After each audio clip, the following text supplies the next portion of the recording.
Okay, we are rolling. So I was thinking to myself last night, a great subject to talk about is the art of stillness or being still. And I was inspired to talk about this by something that I heard Robert F. Kennedy Jr. speak about that he read from the Bible, where it was a quote where he said, "Be still and know that I'm God," right? And the stillness stood out to me because I thought it speaks volumes. What do you think about the art of being still? What is it, and how do you cultivate it in your life? Yeah. So for me, I mean, obviously stillness refers to non-action, Mm-hmm. right? In the physical and in the mind, right? And what I've found, and I mean, I read this across multiple verified studies, is that there's a beautiful thing that happens when you stop thinking, right? It actually, in fact, recalibrates your mind and affects your neurological system to the point where everything resets Mm. and you get into this experience of wellness, oneness, wholeness, um, and divine connection to self. Mm. And, I think common practices of how most people achieve stillness is through things like meditation, prayer, taking walks, Yeah. or doing a hobby that takes you out of that domain of thinking in your mind, or takes you out of your domain of doing something that you have to physically exert conscious effort to achieve. Yeah. So for me, stillness is an essential part of survival, sanity. You have to do it in order to remain a human being. Because I think it is through stillness that you are able to experience your true self. And how I'd like to refer this to is you've got two vibrations, Mm. right? You've got your core vibration, which is a vibration of greatness. I think everyone at core is great. Right? But then you have your secondary layer of vibration, which is expressed based on the conditioning of your mind and what happens to you in life. So when you're moving around, when you are navigating the world, the vibration that people experience is your secondary vibration. That Yeah. is the one that you are expressing. And I think it is of everyone's task and primary duty to ensure that you are radiating stillness within you of greatness in your secondary vibrational element. Mm. So stillness is greatness because it allows you to connect to the one divine self, which is the connection to God. And it allows for you just to live out from inside, in a non-duality manner. So when I say non-duality, when you speak of yourself, you speak of yourself in two components. You speak of self and then you speak of the objective self. Mm. And I think the true victory of life is to be able to see yourself as your true self, not your objective self, because your objective self is what you create. Wow. That is what is created based on what happens in your life, based on what you're told, based on the things that you experience Right. that ultimately shape the perception that you have of yourself. Mm. But in true reality, the perception you have of yourself can somehow be flawed to a certain extent based on what you're fed. So the stillness for me is something that I like to call unconscious consciousness. Mm. This was a term created by Bruce Lee. And that unconscious consciousness is what a lot of people in sport refer to as being in the zone. Yeah. When Tiger Woods plays golf, he refers to it as being in the zone. When Michael Jordan was at his greatest, he referred to it as being in the zone. Everyone, I think, at some point in life has experienced being in the zone. And being in the zone is when you are completely nothing, when your mind is completely empty and you're able to execute on any task based on your true self. And I think when you are able to execute a task based on your true self, your expression of yourself is the most accurate that it can be, leading to that expression being one of ultimate greatness. That's So for amazing. me, stillness is that. Stillness is how do you tap into your universal self? Because once you tap into your universal self and your mind is empty, you get all the answers. You tap into this flow of the universe, and you are then able to utilize natural resources that nature has given you to perform the task to the best of your abilities. So non-action is actually action. And like I said, unconscious consciousness is the greatest consciousness that you can achieve because it is effortless. That's such a cool answer. Wow. It's a bit deep, but I think Yeah, it's spot on. it is something that everyone has done at some point in their life, whether conscious or not conscious. Yeah, But something's just happened. And when something's just happened, you know it is because of the art of stillness. absolutely. That's epic. Yeah, that's so cool. Um, when I think about it, I've off and on, I've been a meditator for the last couple of years, right? I say off and on because sometimes I'm better with it than others. But something I've noticed when I meditate and I get deep into my meditation and I feel that I've achieved a state of stillness, is that you are observing without judgment. And what that really means is you are literally witnessing true reality Yeah, without the noise that your brain yeah, adds. yeah, And yeah, it's such a crazy concept because like you realize how much you're missing throughout the day as you just go about your life whilst you're not still, you know? And like the same with the concept of truly deep listening. Listening with like the full power of observation is an interesting thing because there's these different layers of listening, right? Like that surface level and then the deep listening. Like deep listening is where you're really witnessing what a person is doing in that moment, their true everything that they're saying, all the layers, all the emotion, all the meaning.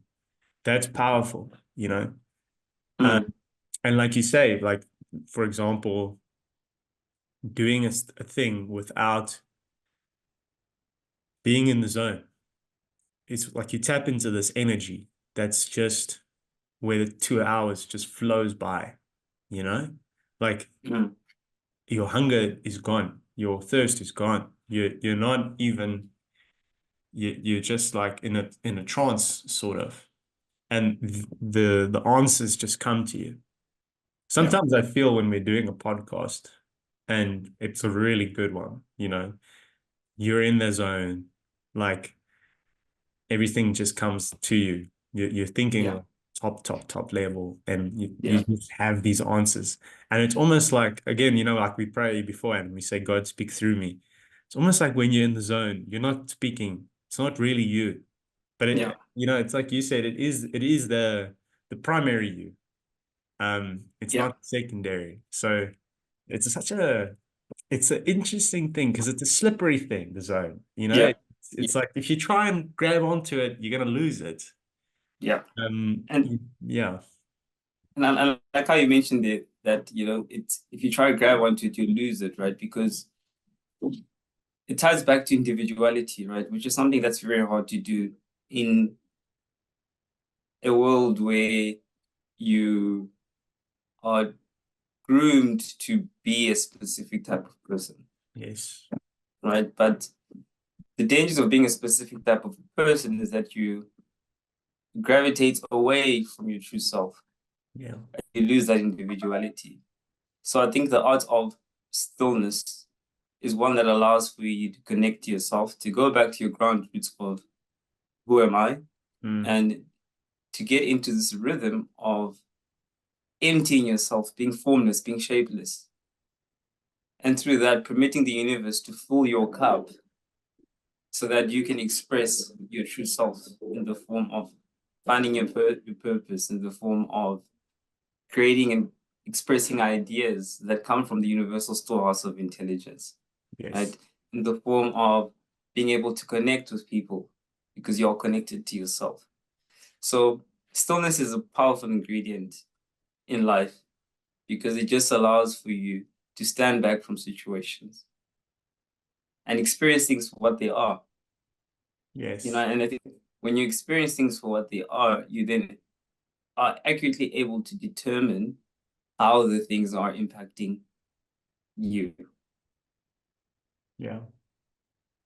And I think that is what creates the ability to respond accordingly, Absolutely. Absolutely. So yeah, in a nutshell, stillness is healthy, and stillness is not something that's easy to achieve because of this preconditioning that we had in life to attain to be someone that we think might fit into the general universal society. So yeah, that's just me. That's just my take on it. Obviously based on my life experiences and what I've read. And it's something that I would encourage everyone to try. And like I said, at first it's difficult, Of course. because it's unusual. It's not something that we were taught to do, Especially but I think if you look at, hey, especially today. I don't think yeah, there's been a time in history, in known human history, when it's been more challenging to find stillness yeah, because of the yeah, noise. yeah. And stillness allows you to experience God. It allows you to experience greatness, Yeah. right? Because I think when you're still, you're empty. And you were Yes. speaking about meditation. Yeah. Like when you meditate, what are you doing?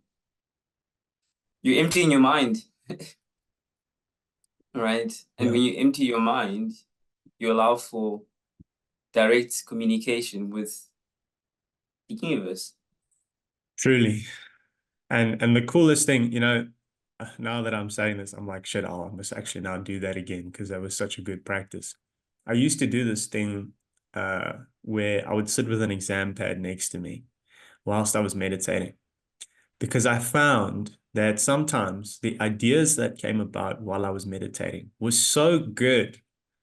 I was like, damn, dude, this Yeah, is this is a higher frequency, like you say, this yeah, is a higher yeah, frequency. yeah, yeah, Um, yeah, yeah, I don't want to jump in. I want to let you finish, please. yeah. Like say, And I mean, I'm about to finish, right? But if you think about it, creative energy is derived from stillness, yes, right? What do most people do when they wanna get creative?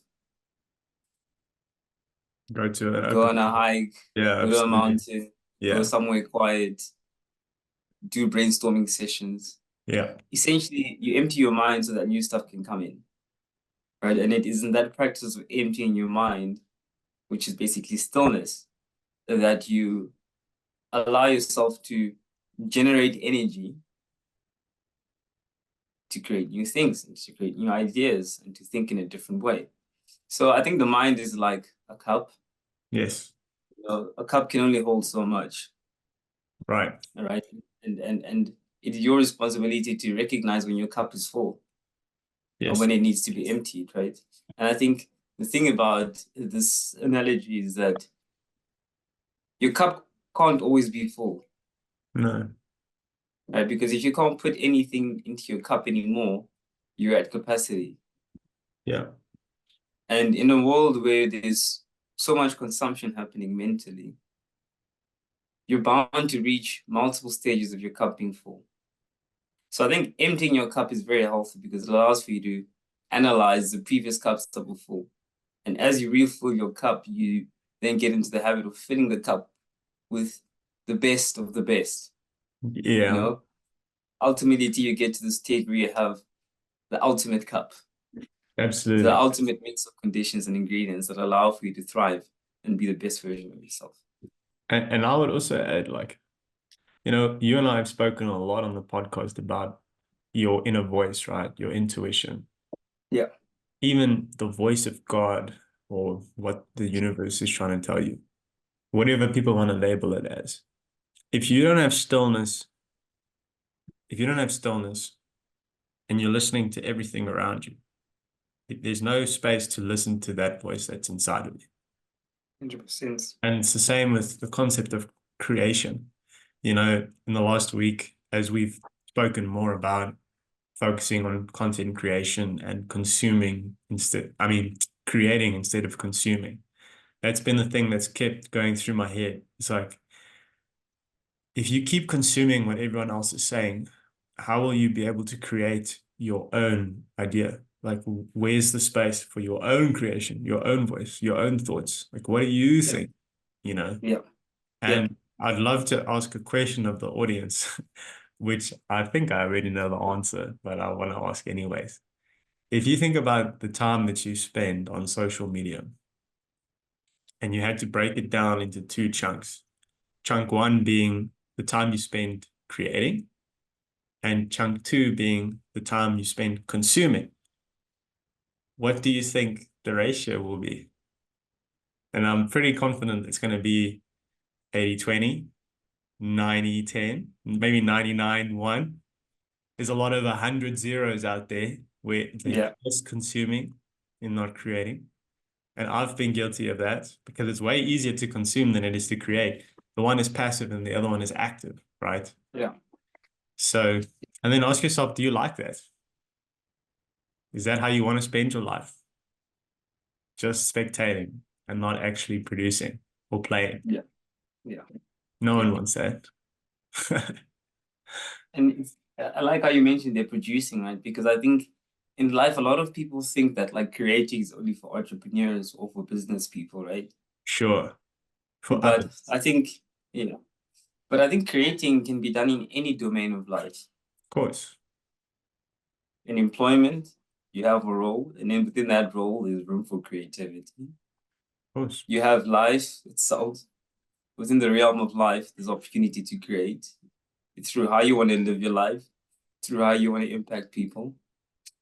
So it's just looking at how you frame creation, how you frame contributing to the world. Right? And I think once you frame that correctly, then you will find the joy in looking for opportunities to create, because I think that is what creates individuality, and that's what allows for you to go back and practice the art of stillness, be it through prayer, be it through meditation, be it through finding time for yourself, to talk to yourself and to dive into, what you can do differently to make the world a better place. Absolutely. And that thing that you said there about doing differently is spot on. And the truth is, the more you practice stillness, the more uniqueness you find in yourself. Because there is no other human being on this planet who has had the same life as you, not even your siblings. 100%. That's the cool thing. And I would also say, in the time that we're living in now of artificial intelligence, where most things are repeatable, your only defense is cultivating your true individuality. Yeah.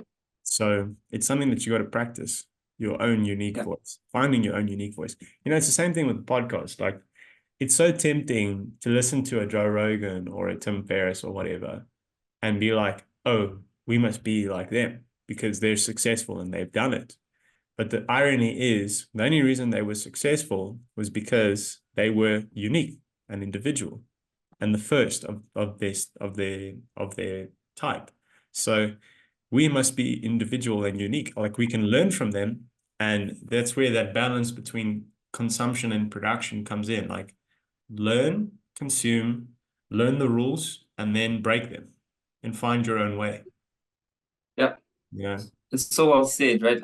I always ask myself, like, when I get in situations where I'm feeling peer pressure to fit in, I always ask myself, why do we all look different?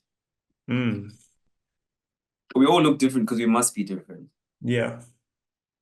We're not carbon copies, pastes, versions of each other. We're all different. And that's why I think, like, environments or groups that are diverse achieve more, because it is the mix of different personalities, cultures, and ideas that produce this unique result that cannot be imitated Right. by any other environment, because that other environment isn't exactly the same as the mix that is being presented or being produced by this group of people. So yeah, I think that stillness allows for you to contribute in an individualistic manner, ultimately providing ideas that allow for your environment to benefit from your uniqueness, and through that achieve, no matter how small, but some form of greatness. So if you were going to give the audience one bit of advice on how to cultivate stillness in their own lives, what do you think that would be? Sure. I was searching for your inner voice, constantly searching for your inner voice. You know, like you mentioned there, 1991. It's a real thing, right? Yeah. I think, don't quote me on this, but there's a lot of people who've lost their inner voice. There's a lot of people who are not in tune with their inner voice, right? And that has happened for some people consciously, and that has happened for some people subconsciously. But your inner guide, your inner voice is God. And without that inner guide, you will sway in whatever direction the wind blows you. And I think that's one thing you don't want in life. You don't want to be blown like the wind. And it's challenging, right? Because sometimes your inner voice takes you away from what everyone wants you to do, which can come with societal rejection, which can come with hardship in the sense that you won't be able to maintain or view relationships the way that you used to. And ultimately, that's challenging. And I think that's what we run away from. We run away from not being accepted. Yes. But ultimately, I think the ultimate form of acceptance is when you are accepted for being yourself. Yeah. If someone cannot accept you for being your true self, then are you accepted? No, absolutely.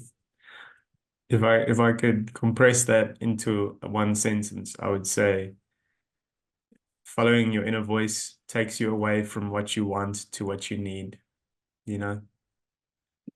And often they talk about that in church where they say, God is going to give you what you need, not what you want. Yeah. And he knows better, I think that's, so your advice would be, focusing on cultivating your inner voice, and listening to your inner voice and trying to find it, right? Yeah. That's And constantly chase it, run for it, run towards it. And not the most rewarding thing about like chasing your inner self is that it rewards you. It does. And it gives you the self-confidence, because have you ever done something and you're like, I knew it? Yeah. You didn't know it. It's just that you had this conversation with yourself, or your inner guide told you to go there. When you reached it, you're like, wow. So I think like people who repeatedly do it over a long period of time are ultimately seen as geniuses, or extremely confident people. But that's not the case. Yeah. The case is that they're so good at listening to the inner voice, because the inner voice is an accurate guide of where you should go. And if you're not at a point where your inner voice is that accurate guide at that point in time, it's because it's not yet clear. Yeah. You're not hearing, You're still not hearing that exactly. well. There's no You're still cultivating it. And that's where mentors come into play. That's where your parents come into play. That's where your friends come into play. Because people who truly love you will give you advice to a certain extent, or give you advice that will always lead you back to your inner guide. They'll never force you to do something. They'll never say, this is the way. Yes. Say, this is my recommendation, but go give it a thought. And as long as you are ethically in line with ethics and morally in line with good morals, you yourself will make the correct decision. Absolutely. And you know, the best advice often comes in the form of questions. Because when a person is a great mentor, they're not telling you the answer. They're telling you the question so that you can find the answer for yourself. Because the answer is Yeah, different for everybody, right? If I could 100%. if I could share a, one piece of practical advice that I think helps to find stillness in your life is I'd share it by way of an example. So for me, what I like to do is I like to walk outside. And I've seen you do that as well a lot. Um, and often you must do it by yourself, you know? So what I do is I find 15 minutes in my day to go and walk outside with no music or anything and just witness and observe, right? And often when I'm doing this, my brain is just, it's like doing the dishes in a way, you know, it's clearing out all the mess and it's just finding what's underneath there, the clean plates and mugs. So 100%. you don't have to do that. You don't have to walk, but like find your thing, whether it's having a cup of coffee or doing the dishes or whatever. And then just don't feel the need to add noise to it. Like don't listen to music, don't listen to a podcast. Just be by yourself. Don't do it with anybody else. Like stillness and solitude go hand in hand in a way. And you can have solitude out in the world around other people, but try not to engage with them. Just carve out a little bit of time, 5 minutes for yourself to say, I'm going to be still, you know? And I think it's so great you mentioned that, right? Solitude. I'm sure you've heard of the term social battery. Of course. Oh, yeah. No matter how social you are, that battery runs out. Absolutely. And that goes back to the fact that every human being needs time alone. Mm. Time alone aids to your overall level of sanity. You Yeah. know, so practicing to be alone and sit with your thoughts and going into nature and experiencing nature for what it is essential to your overall happiness of life and experience of life. And a very good example I'll use is like when you take a walk, right? Or when you go into nature, your mind automatically becomes still. And why I say your mind automatically becomes still is because when you're doing that activity, when you're looking at a tree, your mind is not saying, I'm looking at a tree. You're experiencing the presence of the tree. You're Yes. experiencing the presence of the air. Because at that point in time, you're still. In contrary, when you're doing a task and you're not in the zone, you are consciously doing the task. So you are picking up the pen and you're writing, you are working on a presentation. Yeah. And that's not stillness. And that's why humans need breaks. That's why humans need to detach from work. That's why you go home and spend time with family, etc., etc., etc. Because you need many moments of unconscious consciousness Absolutely. in order to recharge and in order to really be yourself. Absolutely. Well said. And your thoughts, I mean, stillness in your life, you know, what role does that play? Do you find when you don't have moments of stillness that your life experience is different? Yes. I find when I don't have stillness, life becomes very confusing. You know, stillness to me equates to clarity and conviction and certainty because I find that when I have stillness, I find my direction for the day. And when I have direction, everything's a lot easier. I'm clear, I'm confident, I have certainty. I can face the challenges. Um, I feel optimistic and excited. But when I don't have stillness, and then I lose my way, you know, I lose my way. Like, I don't know what to do. I don't have the answers. I need someone to help me, to tell me, to guide me. Again, like when you don't have stillness, you're looking to the world to tell you what to do, you know, and who to be. And you find Hmm. yourself being so uncertain in moments, like how should I respond to this person? What do I want them to think about me? Blah, blah, blah, blah, blah, all of that nonsense. But when you have stillness, you're like, of course, I'm just going to be honest. I'm just going to do what I think is best. And then you know exactly what to do, you know? Yeah. And that's always Yeah. the answer, isn't it? I mean, Yeah. you're authentically doing what you know is best. That's always the answer. So if you have stillness, you have certainty and confidence and direction. But when you lack it, that's chaos. And you just don't know what's, Mm, you know. mm. So well said. And I mean, if you think about it, right, everything non-mechanical is universally charged, Mm, right? So the only thing that can run forever and ever are things that are universally charged, mm, like the sun coming up in the sun coming up and down every day, a waterfall that's been pouring forever and ever, yeah. the seasons Yes. is universally charged, and that is achieved through tapping into that energy. Yeah. So as a human being, if you don't acknowledge the fact that you are part of the universe and that you need to be charged by the universe, you will burn out, right? And if I look at corporate, if I look at the human construct of life and vacations, right? Corporate forces you to take leave. You have a certain amount of leave days a year because they understand that you cannot, a machine, you cannot run forever.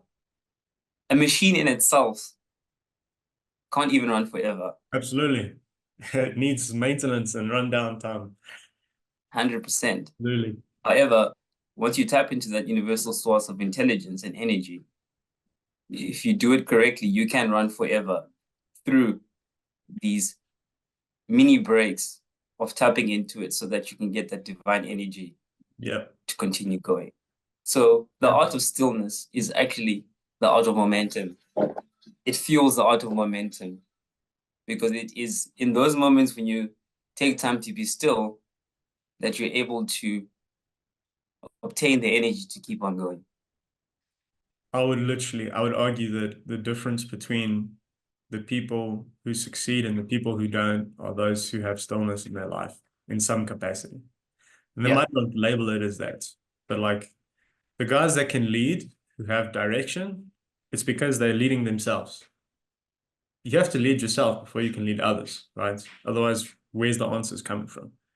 Mm, So mm, everyone that I know that's really like clear and confident and knows what they're doing, always there's that moment of stillness, whether it's in the gym or whether wherever, church, they find it. So well said. So yeah, I definitely do think stillness is a very important ingredient in life, and I feel that we should unpack this further in one of the upcoming episodes. Agreed. But yeah, I'll do some research before this episode, and it's quite interesting that like that art in itself hasn't really been researched to an extent where you can go and read about it. You know, I think stillness in itself at this point in time is derived from multiple different sources, such as religion, such as Yeah. meditation, and it hasn't really been compiled into one easily digestible art. Well, it's hard to do that, you know. It's hard, like we said, if you try and hold on to it, you're gonna lose it. Yeah. Just give yourself space to find it. And it's not mechanical, by the way. Like Mm, it's not input output, like, oh, okay, if I just do this, then I will have that. It's like you create opportunities for stillness and then you find it. yeah. Same with Yeah. meditation. Like you don't always get into a deep meditative state. A lot of the times you're practicing it, so you can it's a byproduct of it. But like a lot of the times you're gonna sit down and for 20 minutes your brain is like a ping pong table. It's just Mm, mm. Oof. you know. And I like how you mentioned that, right? And what I'm getting from your summary there is that, you know, when you find it, you feel alive, right? Mm, And I think how I could summarize what you said is that in the moments where you achieve stillness, you really feel alive, absolutely. Yes. you know? Absolutely. So the more moments you can find to be still, grant you the opportunity to feel even more alive. Mm, And like for me, when I meditate, when I'm in nature, and that's when I feel most alive. I feel more alive in those times than I do even when I'm doing my most favorite activity or sure. when I'm achieving the things that I've always wanted to achieve. And Yeah. that takes you back to the question is, what is the essence of life? Living, Yeah. of being alive, experience of being alive, and experiencing everything you're a part of. Absolutely. I So think yeah, it's a great place for us to wrap it up today. yeah, great Um, episode. yeah. Do you have any closing comments you want to share with the audience? No, I'll just say, in terms of stillness and creativity, what I would say is that, like, and I have it here in my office wall. It says, create from a field of energy. Always create from a field of energy. Mm, Um, because we are energy. I literally absolutely. have it in my wall. I read it every single day. So yeah, that's just what I would like to share as we close this episode.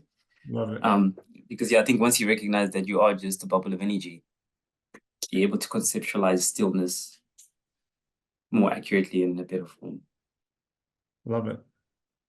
And I'll just end it on by saying, be still and know that I am God. Yeah. Be where your feet are. There we go. All right, Be where your everybody. feet. We'll see you next time. Thanks for today's episode.